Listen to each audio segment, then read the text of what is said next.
Okay, this presentation and for Plant List 2 will consist of firs, broadleaf evergreens, and more.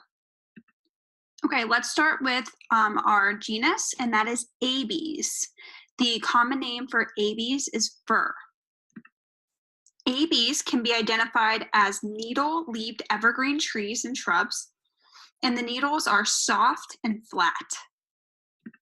The needles grow from a single point of origin, similar to Picea, but are attached to the branch in a manner of resembling a suction cup.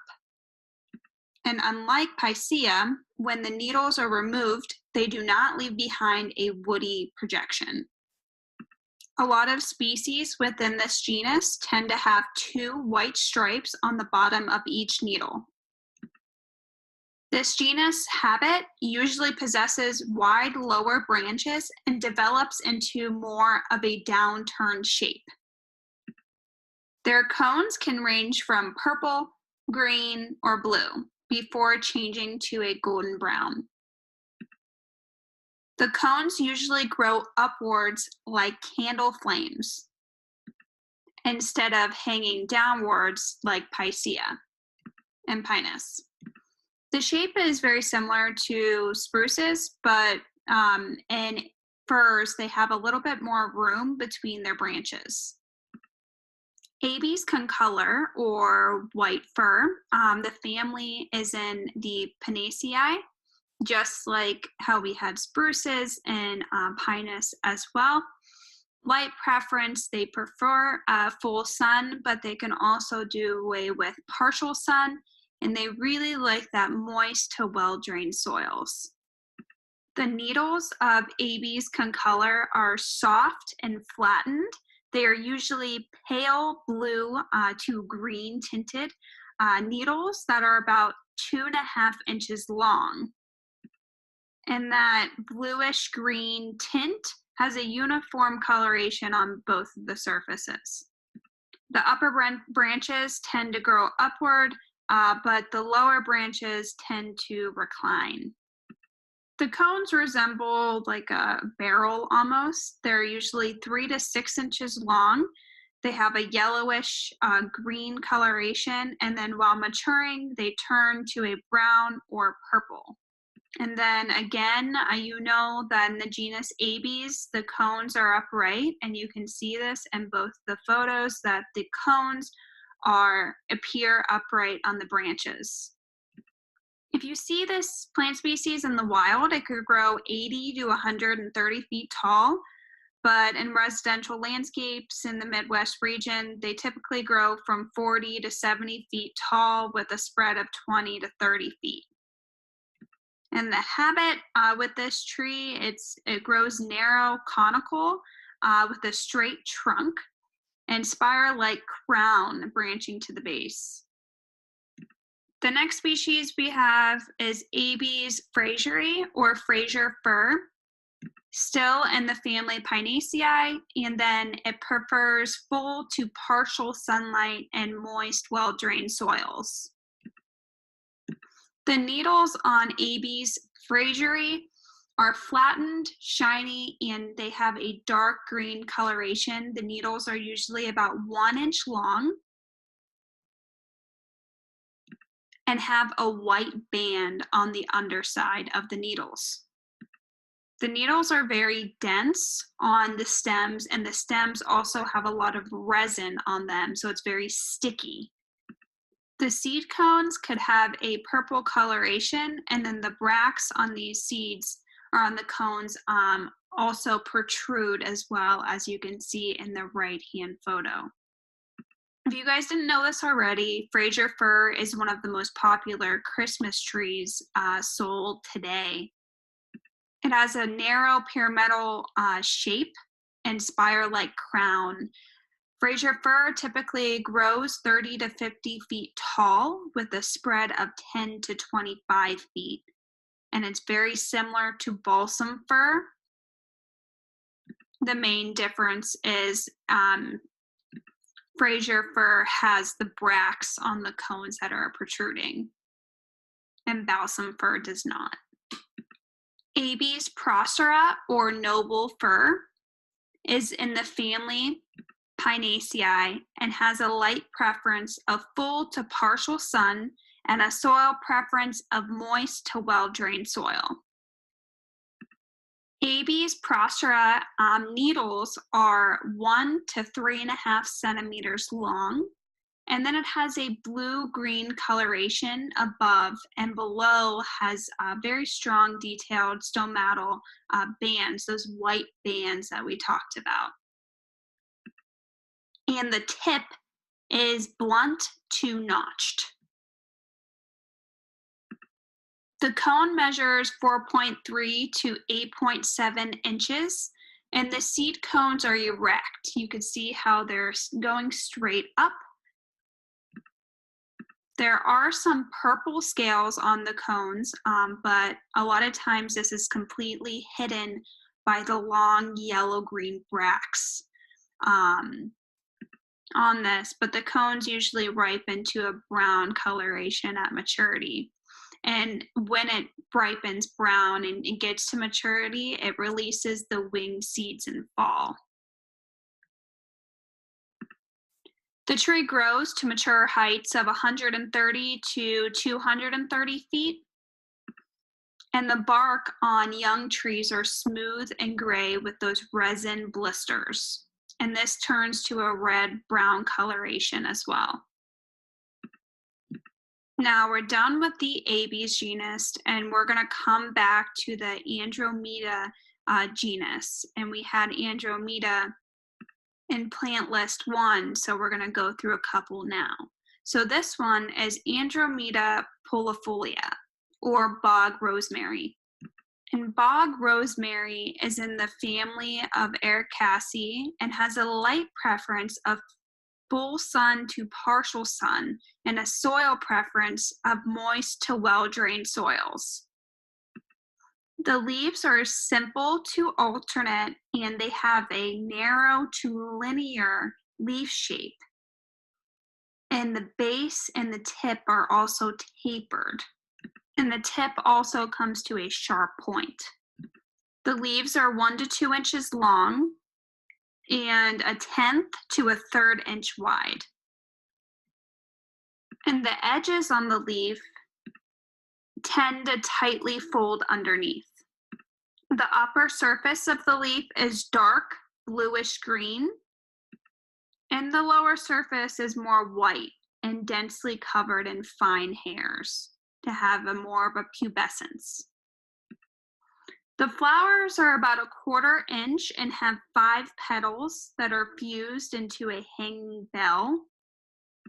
And the colors range from white to pink with tiny petal lips curled back away from the mouth. Usually 3 to 9 flowers cluster at the ends of the branching stems. And this is attached by a white stalk that is about 3/8 inches long. The sepals are also white, and they're about 1/8 of an inch long. And you can count the stamens. There are 10 stamens that are inside of that globe, along with 1 single pistil that persists on the seed capsule. Bog lavender is a perennial woody that has plant heights of about 6 to 20 inches. Okay, now we're going to get into another genus, and that's the common name bearberry, and the Latin name is Arctostaphylos uversi. And the common name is that bearberry kinnikinic. Has a family of Ericaceae, a light preference of full to partial sun, and a soil preference of moist to well-drained soils. The flower is drooping, urn-shaped, and it's white to pink, and the flowers are about 1/4 inch long, and it has small terminal clusters, and it blooms in April to May. The branches may mature, the leaves on the branches may mature over time to a reddish brown color with the paper, with the bark peeling off as in a paper, and this often is with older twigs. The stems are alternate and the leaves are entire, They are short stalked as well and almost leathery to touch. The tips are rounded, and we have evergreen dark leaves. Each leaf is about 1¼ inch long, and these often are very shiny. The underside of the leaves are often paler than the upper side. And the leaves often turn a bronze in winter before becoming green again in spring. The fruit is very rounded, berry-like. This is actually a drupe. It ripens in about August to September, and then these drupes are about half inch long and contains about 5 nutlets or seeds within this. The drupes are often green in summer, and then they ripen into this red coloration in fall. It's very beautiful, as you can see in the photo. And then sometimes these drupes persist on the plant throughout winter. The habit for this plant the plant is very hardy throughout the winter. It's creeping and slow growing. This is a woody evergreen shrub, and it grows about 6 to 12 inches tall at maturity, but spreads over time. It goes about 3 to 6 feet wide or more at maturity and spread. Now we're getting into the Buxus genus. We have Buxus microphylla variety Koreana, or Korean little leaf boxwood. And in the family Buxaceae, it has a light preference of full sun and a soil preference of moist to well-drained soils. The leaves are opposite, simple, and ovate to oblong, and they're about 1 to 2 centimeters long. The margins are almost enrolled, and they are entire. They have a medium green coloration, and they turn brown in winter, but the leaves are going to persist through the winter. The flower blooms in April. It has that yellow coloration, and this is often inconspicuous. The habit of this is a broadleaf evergreen shrub that is upright, grows about 2 feet tall, and also has a greater width, somewhat open, and the young branches are slightly pubescent.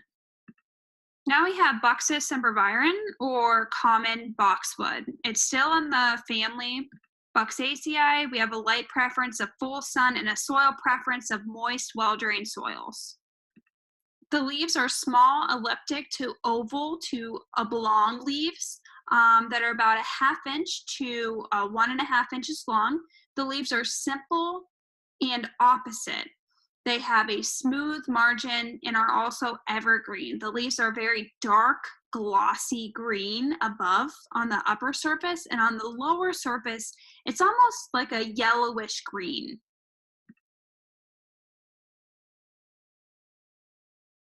The flowers, again, they bloom in about April. They are yellow, often inconspicuous. The habit of Buxus sempervirens is rounded to broad, and is a shrub or small tree that typically matures in a shrubby form, to 5 to 15 feet tall, but this tree may grow as much as 20 to 30 feet tall, as you see in the photo to the right. Okay, we are on to the next genus, and that is Caphyllotaxis harringtona, and that is Japanese plum yew. And that is in the family Caphyllotaxaceae. And we have a light preference here of it can prefer that full to partial sun, but it really wants that shade. So that's very little sunlight. It has the soil preference of moist, well-drained soils. The leaves are linear and they are spirally arranged. It's very similar to a yew, so it's very yew-like, has evergreen leaves that are about 1½ inches long, and appears in a V-shaped pattern on these erect stems. The female cones produce this fleshy, edible, plum-like fruit that's about 1 inch long. And here's that edible plum-like fruit. The habit of this plant is slow growing. dioecious coniferous evergreen that typically grows as a shrub that's about 5 to 10 feet tall, but it could eventually rise to much taller and 20 to 30 feet tall natively. The next genus that we're going to go to is with Cotoneaster, or that willow leaf Cotoneaster, and that's Cotoneaster salicifolia repens, and that's that willow leaf Cotoneaster. And then the family Rosaceae, the light preference prefers full to partial sun, and the soil preference is moist to well-drained soils. The leaves are alternate, simple, and they are very similar to willows. They are 4 to 9 centimeters long and about an inch or 1 centimeter wide. And they have about 5 to 9 prominent impressed veins. And they're very dark green. The leaves are wrinkled above, and then they have a pubescence below. The fruits are in clusters. They are typically bright red, and each are about 6 millimeters wide. And they contain 2 to 3 nutlets, and they persist throughout the winter. The flowers are small and solitary. They're also white. They are about 5 centimeters, and they are placed in clusters with a flat top. And these flowers have an unpleasant odor. The habit is an evergreen shrub that gets to be about 15 feet and spreads 4.5 feet wide. Okay, now we have Epimedium rubrum, and that's red barrelwort, and it's in the family Berbedaceae. It has a light preference of partial to full shade and a soil preference of moist to well-drained soils. The flowers are in racemes and they are short, spur to spurless, and they have red flowers. They have the red sepals and pale yellow petals, and these appear above the foliage in spring. The leaves are compound. They are medium green with pointed and spiny toothed, and they almost look like red bud.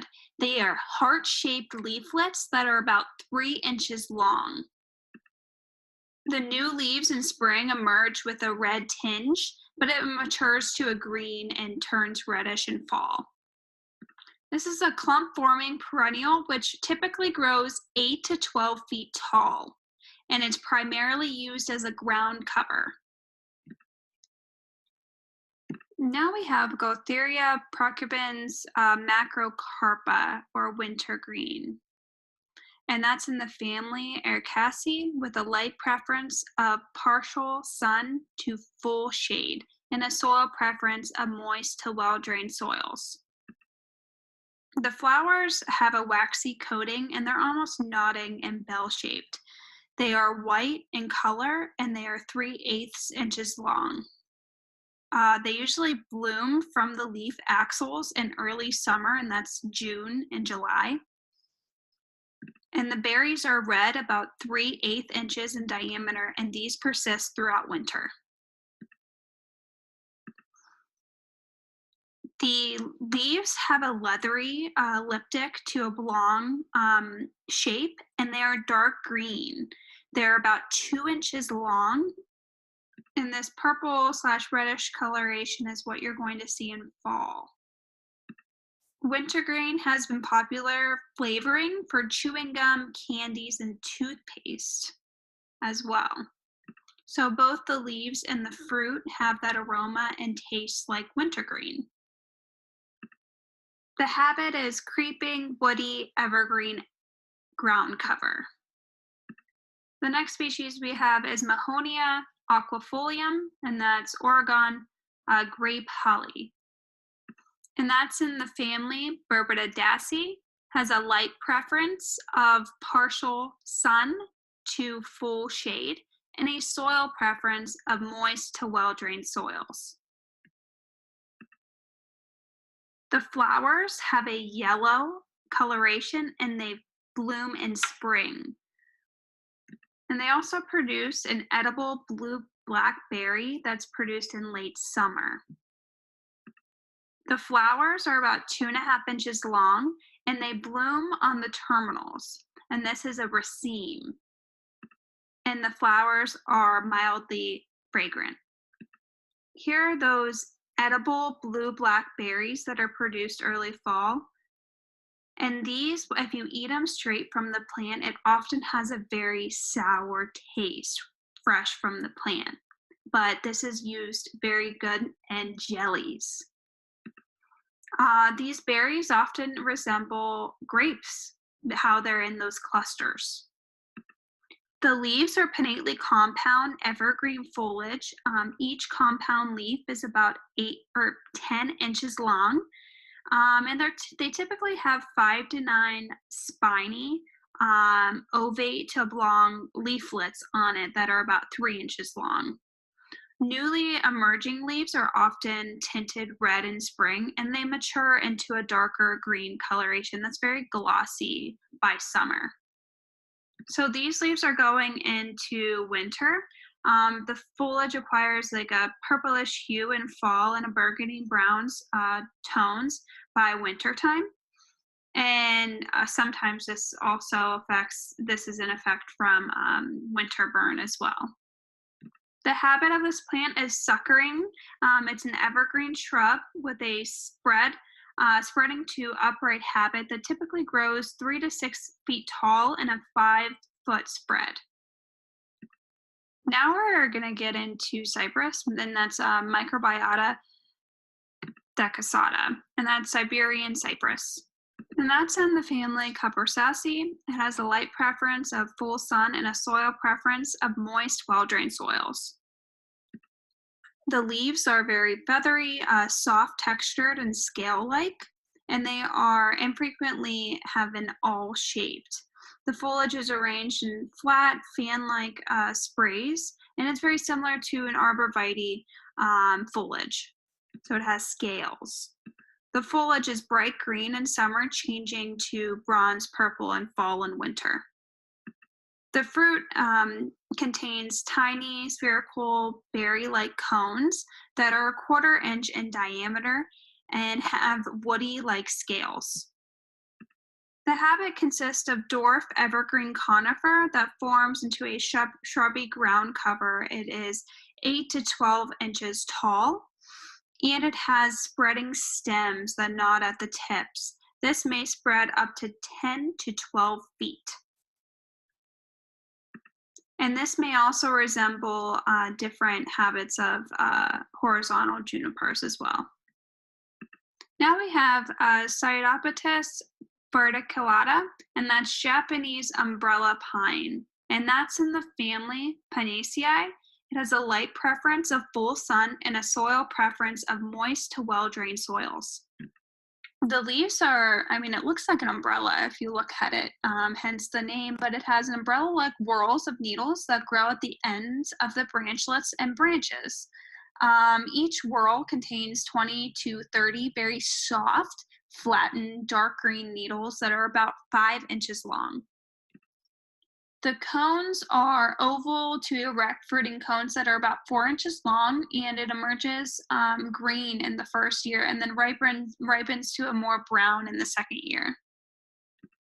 The habit consists of a very slow-growing tree that is an evergreen conifer, and it may grow up to 90 feet tall, very dense and narrow. It has a conical to pyramidal habit when it's young, but tends to open up with age. And this tree has a very attractive reddish-brown exfoliating bark as well. Okay, last but not least, we have Yucca filamentosa, and that's Adam's needle yucca. In the family Agabaceae, and a light preference of full sun and a soil preference of moist to well-drained soils. The leaves have a basal rosette, and it's rigid, sword-like shaped. It's almost like a spine tipped. The leaves are green. They're about 30 inches long and 4 inches wide, just one leaf. It's very long, and it almost curls. It has like a curly threads along the margins. It's kind of exfoliating off of it. and the leaves form a foliage clump that is about 2 to 3 feet tall. This flowers in late spring. It has a flowering stalk and arises from the center of each rosette. Typically, it's about 5 to 8 feet tall, but infrequently it can get even up to 12 feet tall total. So this bears a long terminal panicle of nodding bell-shaped creamy white flowers. The fruits are elliptical and dehiscent capsules